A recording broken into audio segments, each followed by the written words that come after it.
Imaginez-vous en train de jouer à un jeu au football, par exemple. Vous avez toute une équipe, en tout cas 2 équipes qui jouent l'une contre l'autre. Et soudainement, les joueurs d'une équipe commencent à taper sur l'arbitre, n'est-ce pas? À lui manquer de respect, lui crier dessus, lui cracher dessus et tout le bazar. Le bousculer, le pousser. Et vous remarquez cela, évidemment. Qu'est-ce que vous faites? Quelle est votre attitude? Est-ce que le referee ou bien l'arbitre sera respecté? Est-ce qu'un arbitre pourrait être respecté si l'arbitre ne renforce pas son pouvoir sur le terrain? Si les joueurs d'une équipe commencent à le tirer de gauche à droite, lui manquer de respect, l'insulter et tout le reste? Absolument pas. Plus personne ne va respecter l'arbitre, n'est-ce pas? D'ailleurs, à un certain moment, vous direz à quoi sert l'arbitre, parce que l'arbitre est censé renforcer la loi, censé s'assurer que les choses fonctionnent correctement. Si l'arbitre est incapable de le faire et que personne ne le respecte, alors à quoi sert un arbitre? C'est une perte de temps. Vaut mieux carrément soit continuer à jouer dans le désordre, puisque l'arbitre n'est pas respecté, ou carrément se retirer du jeu, ne plus jouer du tout, puisque l'adversaire n'a aucun sens de contrôle, n'est-ce pas? C'est ça. Les États-Unis d'Amérique, sous la présidence de Donald Trump, ont imposé plusieurs séries de sanctions contre des procureurs et juges de la Cour pénale internationale. Des sanctions contre des procureurs et juges de la Cour pénale internationale. Vous savez, la Cour pénale internationale fait partie des chambres les plus respectées de justice dans le monde. En tout cas, c'est censé être ça. Parce que les raisons pour lesquelles elle a été créée, c'est pour garder, préserver l'intégrité de l'humain, respecter la loi, s'assurer que les gens les tuent, les massacrent, ne piétinent des vies humaines sans en payer le prix fort. C'était la raison initiale pour laquelle elle a été créée. La CPI a été créée pour mettre fin à l'impunité des crimes les plus graves. Ok ? Vous vous souvenez, au Rwanda, par exemple, en 1994, c'était un moment très difficile, où beaucoup de personnes se sont tuées, beaucoup de familles ont changé leur avenir pour toujours. Après les génocides, il y a eu des tribunaux. Mais dans beaucoup de cas, quand il y a une cour, par exemple, cette cour commence, ses procès finissent. Et quelquefois, ça prend du temps pour, en fait, retrouver les instigateurs des choses. Et qu'est-ce qu'il faut? Fallait, dans ce cas, une cour un peu plus permanente. On parle aussi, par exemple, du nettoyage ethnique en Yougoslavie, en 1990. Il fallait des cours beaucoup plus permanentes. Et c'était les choses qui ont manifestement initié la création de cette CPI. Alors, les États-Unis ont sanctionné les procureurs. Pourquoi? C'est une question évidente. Il faut comprendre. Parce que voilà, on vit dans un monde, il faut respecter la justice ou pas? On se pose la question. Est-ce que la justice, c'est pour certaines personnes et pas pour d'autres? Est-ce que la justice varie selon le pouvoir et la force d'une personne ou d'une nation? Point d'interrogation. On va découvrir très rapidement ici ce qui se passe. La CPI a en effet mené des enquêtes de crimes de guerre présumés contre des responsables du pays qu'on ne cite pas. OK? C'est la raison pour laquelle, principalement, les États-Unis les ont sanctionnés. Ils ont mené des enquêtes contre les responsables du pays qu'on ne cite pas. On parle ici du Premier ministre et du chef de la Défense. Okay? Alors, les États-Unis estiment que la CPI n'a aucune compétence sur ces pays qui ne sont pas membres de la CPI. On va essayer de voir qui a été sanctionné jusque-là. Je crois que c'est important. Je vous rappelle ici, ces gens sont les mêmes personnes qui ont... Je pense que c'est important que l'on suive cette histoire. On va essayer de comprendre si Robert Mugabe avait raison ou pas. On va voir très rapidement, dans cette année, combien de gens ont été sanctionnés. En février 2025, OK, début des sanctions visant le procureur de la CPI au nom de ce monsieur ici, Karim Khan. N'est-ce pas? Vous connaissez Karim Khan? OK, pourquoi a-t-il été sanctionné? Karim Khan a été sanctionné par les États-Unis d'Amérique en février 2025. Pourquoi? Parce que il a demandé le mandat d'arrêt contre le Premier ministre du pays qu'on ne cite pas. Pour ce qui se passe à Gaha. Vous connaissez Gaha, n'est-ce pas? Je peux également confirmer aujourd'hui que j'ai des motifs raisonnables de croire, sur la base des preuves recueillies et examinées par mon bureau, que le Premier ministre israélien Benjamin Netanyahou et le ministre israélien de la Défense Yoav Gallant portent la responsabilité pénale des crimes de guerre et des crimes contre l'humanité suivants, commis sur le territoire de l'État de Palestine à partir du 8 octobre 2023. Il a demandé un mandat d'arrêt international contre le Premier ministre du pays qu'on ne cite pas. Pourquoi le pays on ne cite pas? Parce que généralement, écoutez, c'est simple. On ne cite pas sur YouTube parce que quand tu cites sur YouTube, apparemment, ta vidéo est shadow ban.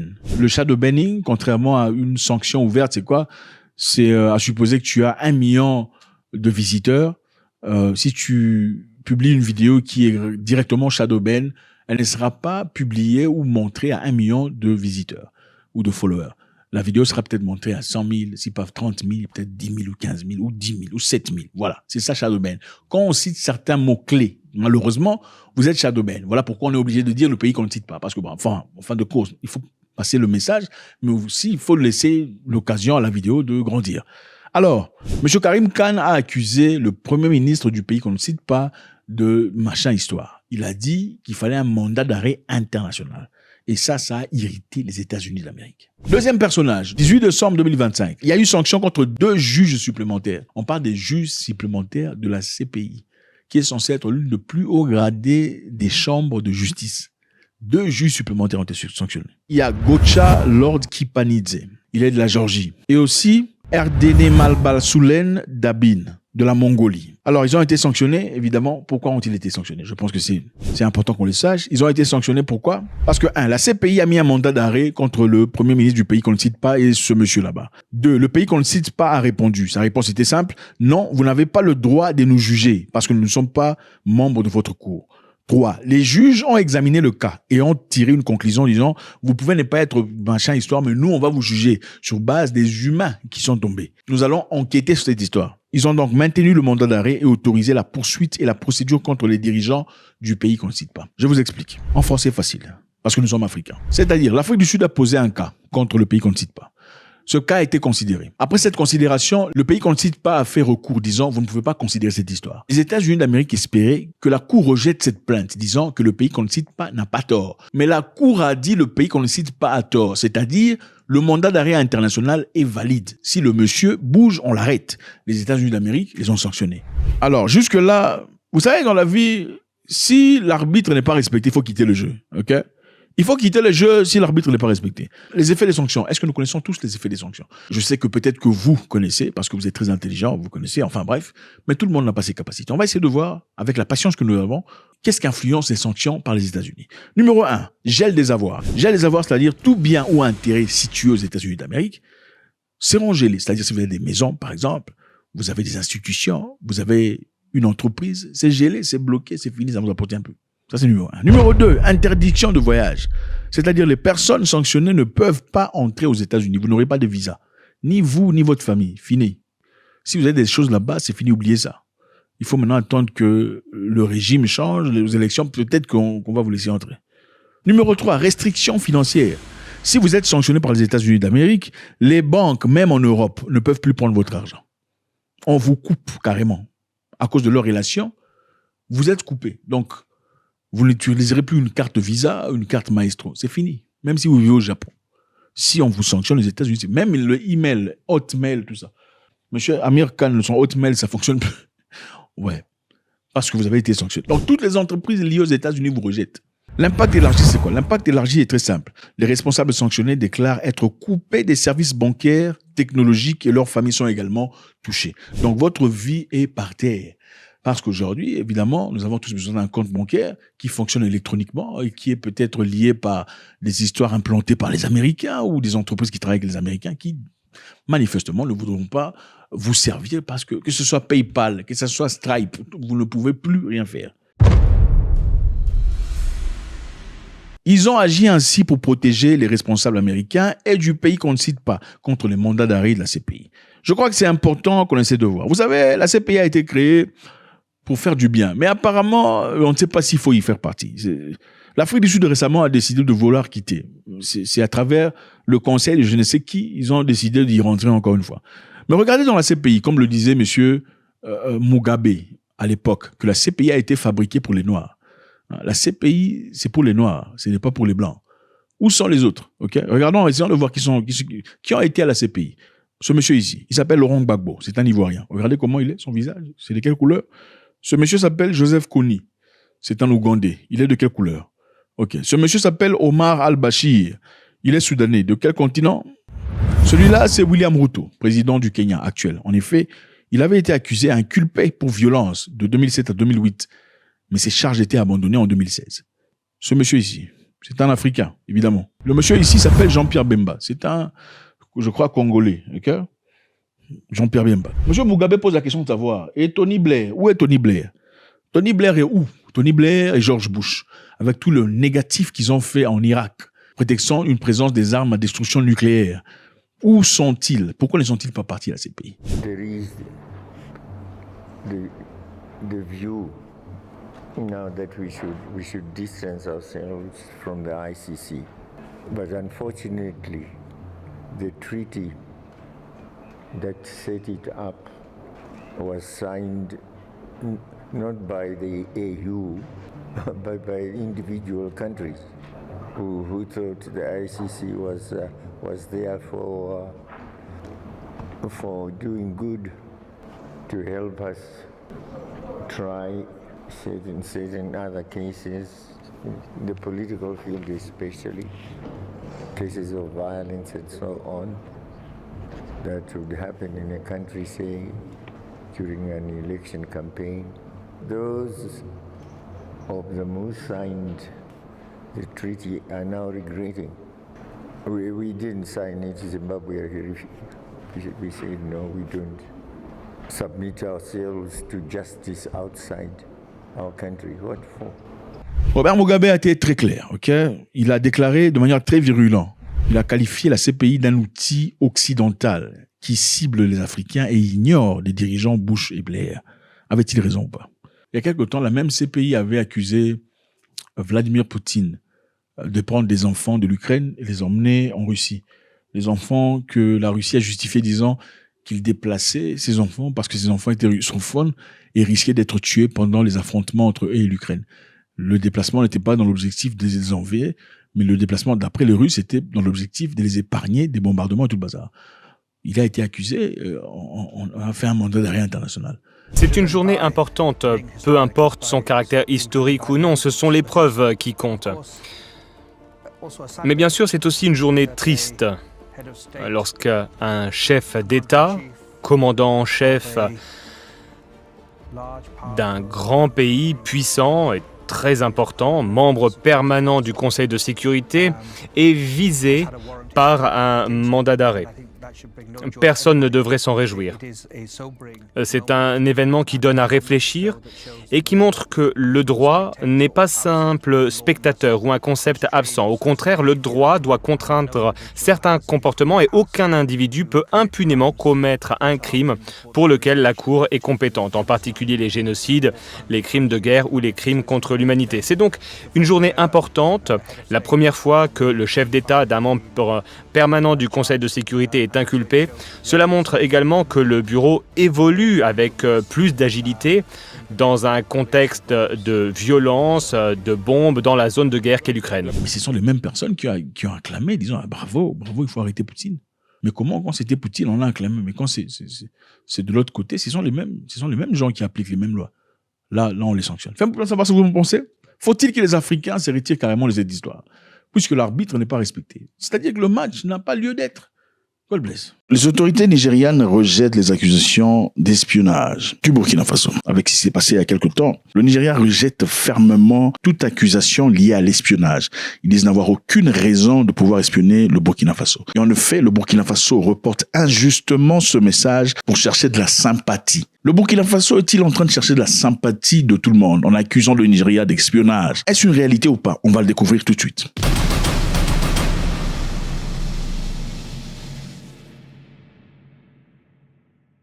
Le Nigeria n'est pas impliqué dans l'espionnage. Il n'y a pas de troupes. Ce n'est pas la manière de procéder pour de l'espionnage.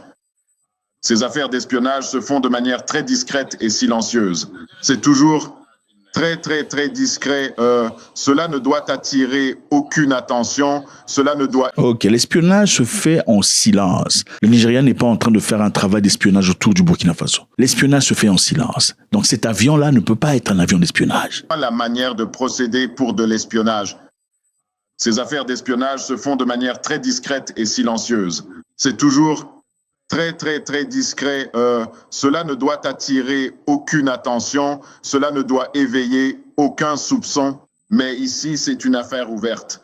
Tout ce qui s'est passé. Remarquez, il dit le pays même qui pense que le Nigeria est en train de faire un travail d'espionnage. Il ne dit pas le nom du pays, ok? C'est un peu comme tu parlais d'une personne dans la troisième personne. Ah mais bon, quand aussi on pense que voilà que nous faisons les choses pas correctement, il faut nous dire, sans dire le Burkina Faso, il dit le pays même qui pense que nous sommes en train de faire des espionnages et en train de se tromper. Suivez. C'est mais alors que quelqu'un commence à penser, ou même que le pays lui-même... Le gouvernement militaire de ce pays-là sait très bien. Vous voyez un peu, ça veut dire quoi? Il y a l'amour, la paix, la gentillesse, il y a déjà le combat, la guerre. Suivez. Le pays lui-même soupçonne que les Nigérians sont en Espagne. Ce serait une très très grosse erreur. Je sais aussi que le gouvernement militaire de ce pays sait très bien ce qu'il en est, parce que le dirigeant là-bas est un militaire, c'est un gouvernement militaire, donc ils savent très bien ce qu'est l'espionnage. Mais je ne pense pas, à moins que... Donc, les Burkinabés de la police sont en train de chercher de la sympathie. On crée une tension, une fausse tension, sans nécessité. C'est question de chercher la sympathie de tout le monde. Si quelqu'un, quelque part, essaie de créer une situation inutile, de la tension et aussi d'attirer l'attention sur le pays. Sinon, il n'y a rien de tout cela. C'est trop gros, un C-130 est bien trop grand, un avion qui irait faire de l'espionnage. Je veux dire, vous comprenez ce que je dis et chaque Nigérian doit aussi bien comprendre cela. Je pense que ce qui s'est passé a été expliqué par les deux parties, à la fois le Nigeria et le Burkina Faso. C'est quelque chose de clair. Écoutez. En tout cas, je pense qu'il s'agit simplement d'un conflit là-bas. En ce qui me concerne, le conflit qui provoque tout ce vacarme inutile, c'est parce que le Nigeria est une nation démocratique. Et il y a eu une tentative de renverser un président démocratiquement élu en République du Bénin. Ok, donc monsieur dit que, en fait, l'histoire que vous racontez d'espionnage n'a absolument rien à voir avec la réalité. La réalité est très simple. Le Nigeria est un pays démocratique, dirigé par un président démocratiquement élu. Alors, c'est simple, vu le fait qu'au Bénin, il y a eu tentative de coup d'État, et que le Nigeria, avec ses forces, ont décidé d'assister afin de garder la démocratie au Bénin, ces gens-là, sans citer leur nom, ne sont pas contents. Alors, comme ils ne sont pas contents, ils cherchent n'importe quel alibi pour justifier quelconque espionnage. L'espionnage, il n'y a pas d'espionnage. C'est parce que le Nigeria est démocratique, le président du Nigeria est démocratique, et il a voulu garder la démocratie au Bénin, et c'est la raison pour laquelle on trouve toutes sortes d'excuses banales pour essayer de justifier de l'espionnage de l'avion nigérian à l'espace aérien burkinabé. Le président du Nigeria est intervenu pour ne pas permettre que la démocratie soit interrompue. Et un groupe de personnes de certains pays dirigés par des gouvernements militaires... Écoutez, un groupe de gens, un groupe des pays dont les leaders sont des militaires, pourquoi il ne dit pas Mali, Burkina Faso, Niger? S'il vient en paix, pourquoi il ne dit pas le Mali, le Burkina Faso, le Niger? Pense que il doit dire un groupe de pays, un groupe de gens dirigés par des militaires, pense que... Continuons. De certains pays dirigés par des gouvernements militaires ont estimé qu'il fallait changer cela. Pourquoi le Nigeria devrait... Donc le Niger, le Bénin, le Burkina Faso sont en colère parce que le Nigeria a préservé la démocratie au Bénin, d'après monsieur. ...venir puis rétablir la démocratie.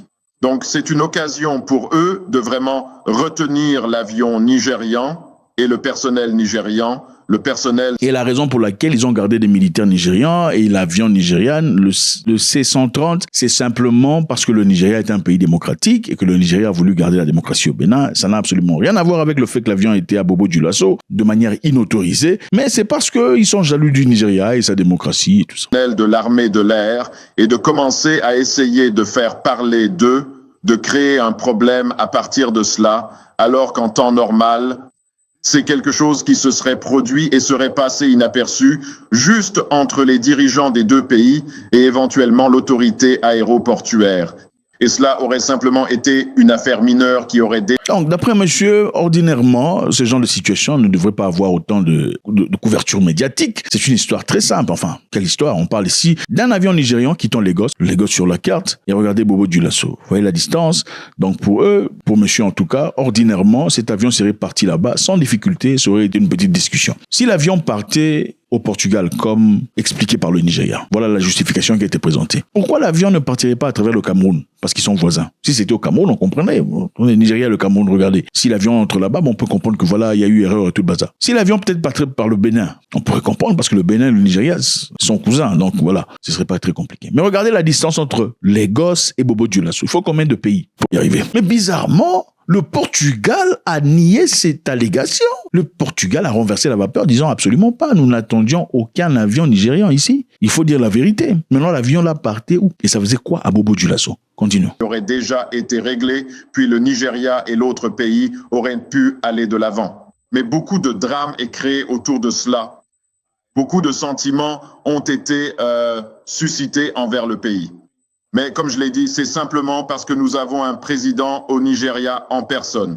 De Bola, qui croit en la démocratie, en un leadership et un gouvernement démocratique, et qui intervient en déjouant un coup d'État militaire et rétablir un président démocratiquement élu en République. C'est à cause de la démocratie de notre président, la démocratie renforcée par notre président, la démocratie de notre pays est aujourd'hui accusée à tort. Donc tout ce que le Burkina Faso et les 3 pays là-bas dirigés par les militaires font, c'est du n'importe quoi. Prochaine personne, continuons. Let's go. De nombreux moyens militaires sont déployés.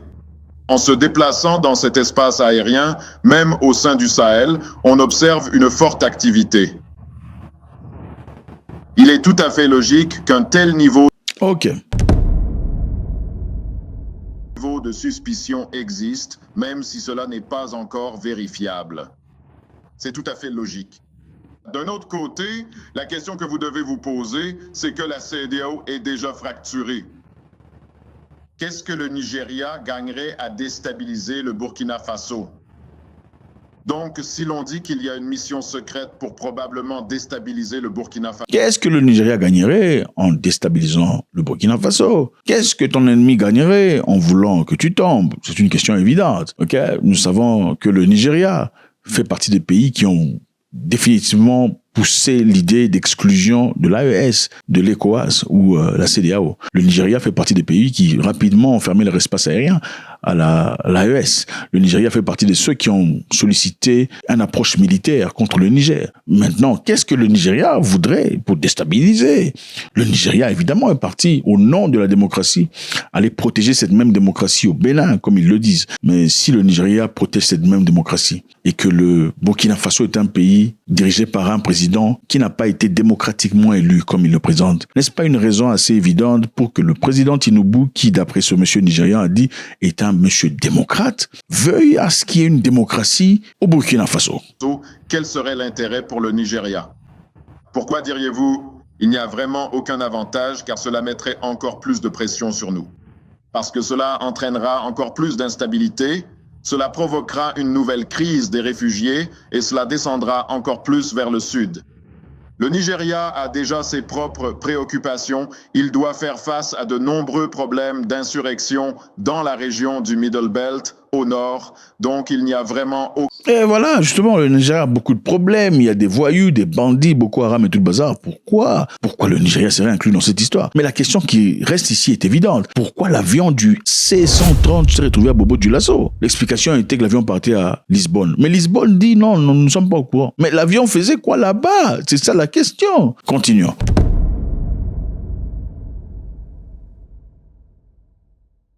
De la détention continue du personnel nigérian au Burkina Faso et de la possibilité de leur libération. Je veux dire, ils retiennent notre avion, c'est acceptable pour l'instant, mais notre personnel est toujours détenu. Avons-nous des informations à ce sujet et quelles sont vos réflexions sur les implications possibles?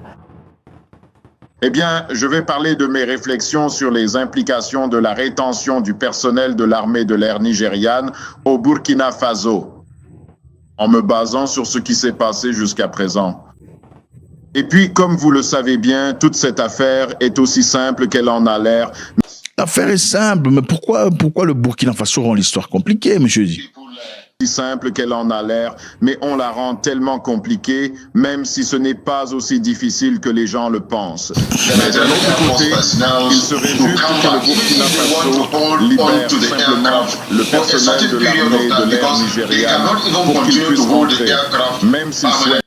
Le monsieur dit il faut libérer les Nigérians, il faut les libérer. Vous pouvez pas les garder pour toujours, il faut les libérer. Si vous voulez garder l'avion, gardez l'avion, mais libérez les Nigérians. Libérez. Sinon... Pendant un certain temps, car ils ne peuvent même pas continuer à retenir l'avion indéfiniment. Ils pourraient le garder pendant une certaine période, pendant que les négociations et discussions diplomatiques se poursuivront. Et ensuite, avant qu'enfin l'avion ne soit libéré. Jusque-là, il ne dit pas le nom, hein? Là, il a commencé. Le pays du Balkan B, la direction du Balkan B veille à cela. Que le personnel de l'armée de l'air nigériane soit libéré, car la détention continue du personnel de l'armée de l'air du Nigeria ne va pas aider les relations entre les deux pays. Continuer à garder les Nigérians ne va pas améliorer les choses. Là, on commence à intimider, n'est-ce pas? Écoutez. Pas aider les relations entre les deux pays. C'est la pure vérité. Cela pourrait aggraver la situation, ce que nous ne souhaitons pas. J'ai entendu lors de divers entretiens, j'ai vu différentes discussions qui ont eu lieu où certaines personnes pensent que le Nigeria... Ok, vous écoutez, monsieur, en train de dire, il ne faut pas escaler la situation. J'ai même entendu des gens dire que le Nigeria devrait considérer une escalation. Il n'est pas en train de dire qu'il a entendu déjà. C'est son opinion. C'est-à-dire que lui aussi, il pense ça. Généralement, quand quelqu'un veut se détacher d'une opinion, il dit, j'ai entendu des gens dire qu'il fallait escaler. Mais quelque part, c'est aussi son opinion. Donc, quelque part, il veut dire, le Burkina Faso devrait libérer ses 11 militaires rapidement, sans discussion, même s'ils veulent garder l'avion pendant un temps, qu'ils ne peuvent pas le garder pour toujours. Mais il faut éviter d'escaler les choses parce que j'ai entendu des gens dire qu'il faut escaler les choses, prouver au Burkina Faso qu'ils sont des petits. Enfin, ils n'ont pas exactement dit ça, mais c'est ça. Bref. Alors, est-ce que le Burkina Faso a le droit de faire une investigation, puisque son espace aérien a été violé, sans autorisation? Évidemment, n'est-ce pas? Est-ce que c'est à vous de dire quand est-ce que le Burkina Faso doit libérer les gens, ou il faut leur donner en tout cas un temps assez respectable pour normalement effectuer leurs informations? C'est à vous de dire il faut libérer nos gens, ou bien il faut qu'on pose des questions d'abord pour savoir vous, à Bobo Dioulasso, vous faisiez quoi? Vous partiez à Lisbonne, mais Lisbonne dit vous n'avez pas de visa. Vous faisiez quoi là-bas? Il faut que le Burkina Faso sache ce que vous faisiez là-bas. Il ne faut pas dire, bon, écoutez, il faut faire ça, sinon on va escaler. Attendez, le Burkina Faso, c'est pas Boko Haram. Le Burkina Faso, c'est pas les insurgents du Nord qui ont d'ailleurs liberté de faire ce qu'ils ont envie de faire dans le Nord du pays. Ou bien on est fort seulement quand il faut agir dehors, mais quand c'est dans le pays, on n'agit pas. Ou bien peut-être qu'on est complice de ce qui se passe au pays dans ce cas. Parce qu'il faut se poser des questions. Si on est en capacité de faire des actions commando à l'étranger, au Bénin, et maintenant on estime pouvoir en faire au Burkina Faso, dans ce cas, ça voudrait dire qu'il y a une forte probabilité qu'on ait une possibilité d'effectuer ces mêmes actions commando ultra super génératifs au Nigeria. Mais si ça ne se fait pas au Nigeria, et qu'on a capacité, comme on le dit, ouvertement dans ces conditions complètement incohérentes, de pouvoir comprendre. Libérer les gens, sinon on va escaler. On n'a aucune intention d'espionner. La raison pour laquelle vous pensez qu'on espionne, c'est parce que nous sommes, nous, un pays démocratique, dirigé par un président démocratiquement élu. Alors, vous n'aimez pas le fait que nous sommes démocratiques et que, voilà, on a fait notre action récemment et ça, c'est la raison pour laquelle vous racontez les... Non, oubliez le fait que notre avion était dans votre espace aérien, sans autorisation. Même si nous-mêmes, on a fermé notre espace aérien depuis un temps. On fermé l'espace aérien à l'AES. Vous n'avez pas autorisation de venir chez nous et nous,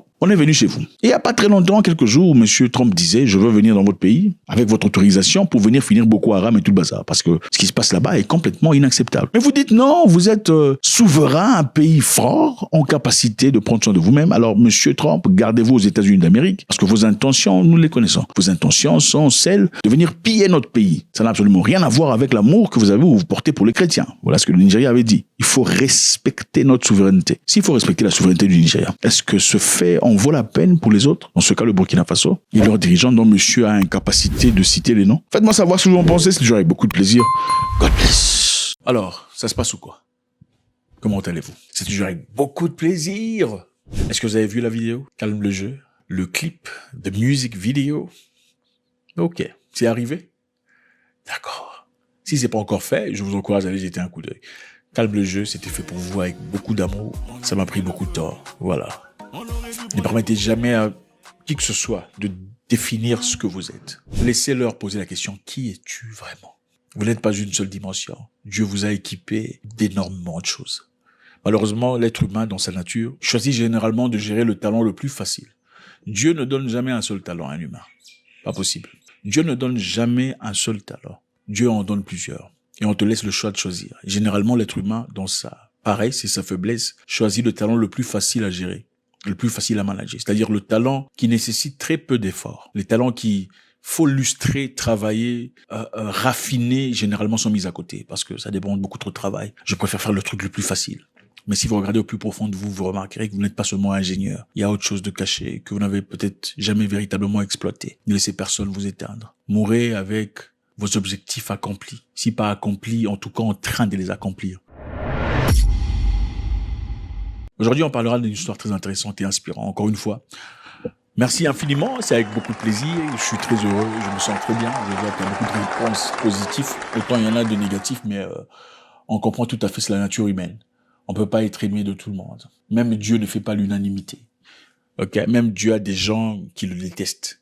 Voilà pourquoi il y a des athées et tout ça. Donc, c'est normal. Le plus important, c'est qu'on parle de nous. Dans le positif ou le négatif, il n'y a pas de mauvaise publicité. Pas du tout. La publicité gratuite, on l'adore. Calme le jeu, si c'est pas encore fait, allez jeter un coup d'œil. Et c'est pas la fin. Il y a autre chose qui arrive. Autre chose de gigantesque qui arrive, sans doute. Aujourd'hui, on parlera d'un truc très intéressant. Je viens de remarquer que l'AES vient de se retirer de la Cour pénale internationale. Félicitations. Bravo. Bravo. On sera toujours là à discuter, à parler, à échanger, en tout cas sur des sujets qui nous poussent à aller de l'avant. C'est très important. Je pense qu'à un moment donné, il faut prendre les décisions fortes de la vie. L'AES l'a fait. Il se retire finalement de la Cour pénale internationale. Le gouvernement du Burkina Faso, de la République du Mali et de la République du Niger, formant la Confédération des États du Sahel AES, porte à la connaissance de l'opinion publique confédérale et de la communauté internationale leur décision souveraine de se retirer du statut de Rome de la Cour pénale internationale avec effet immédiat. Pourquoi? Par souveraineté.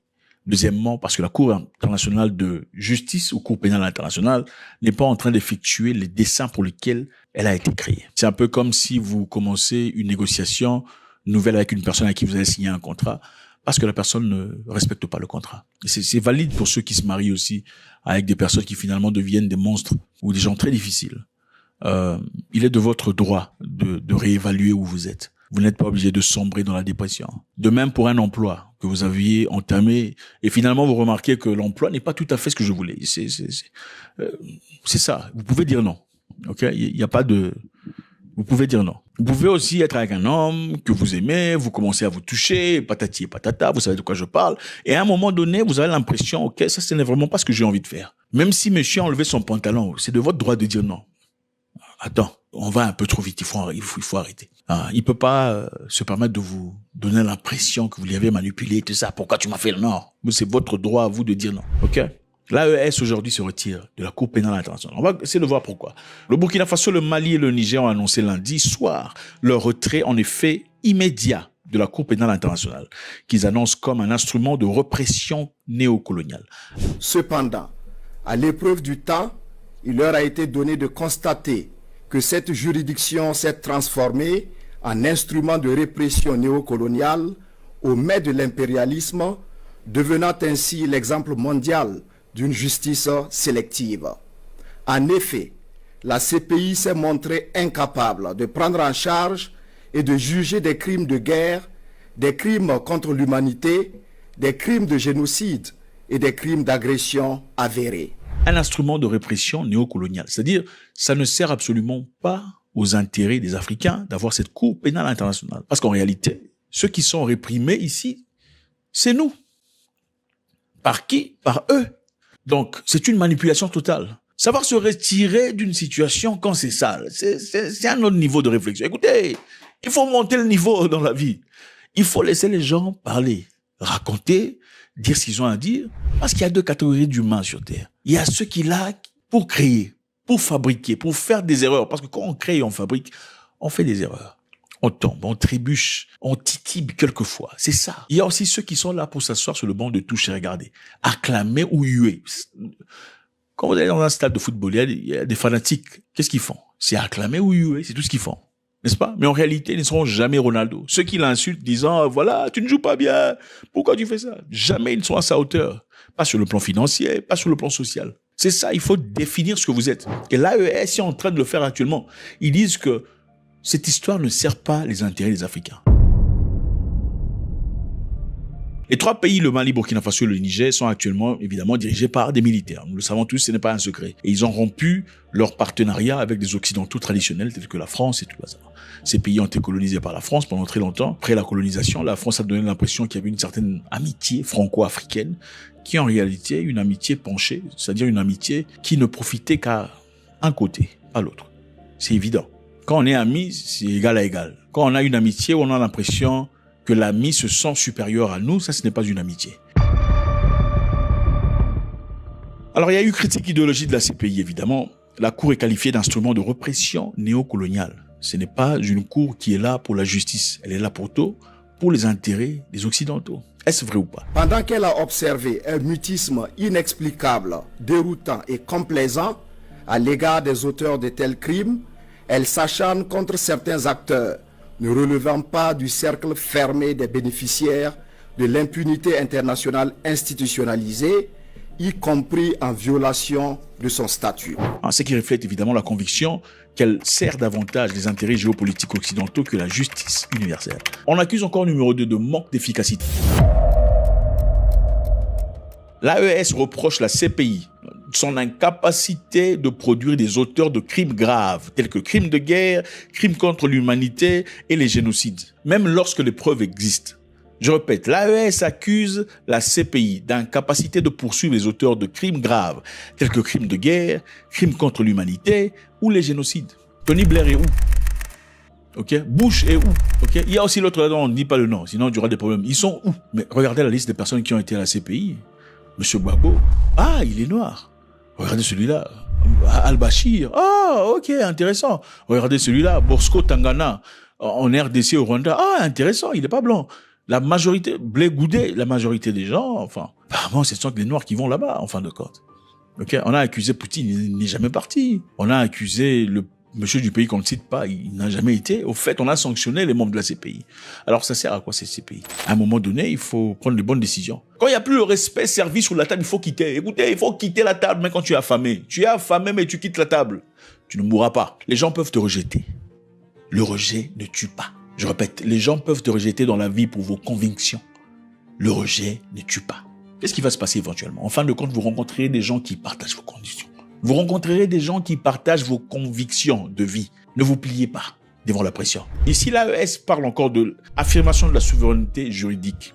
La souveraineté juridique. Vous savez, beaucoup de personnes ont fait partie de l'ICC ou CPI.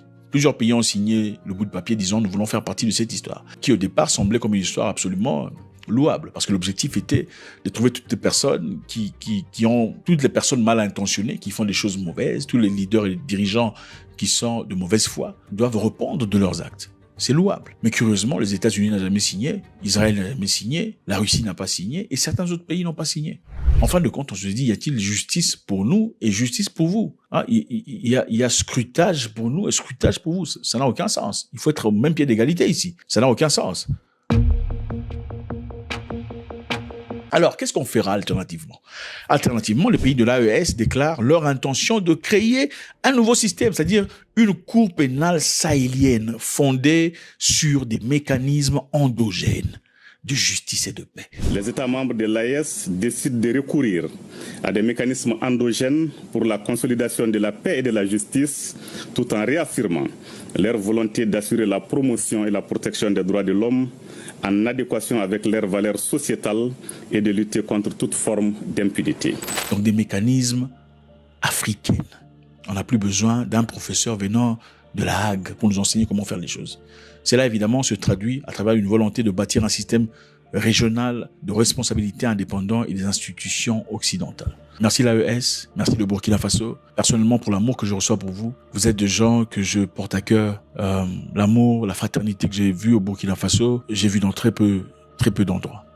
Je vous porte haut dans mon cœur, sans doute. Calme le jeu est là. Pour ceux qui n'ont pas encore suivi, je vous encourage à aller jeter un coup d'œil. C'est un clip qui raconte une très belle histoire. C'est profond, c'est doux, c'est beau à voir. Et ce n'est que le début. God bless.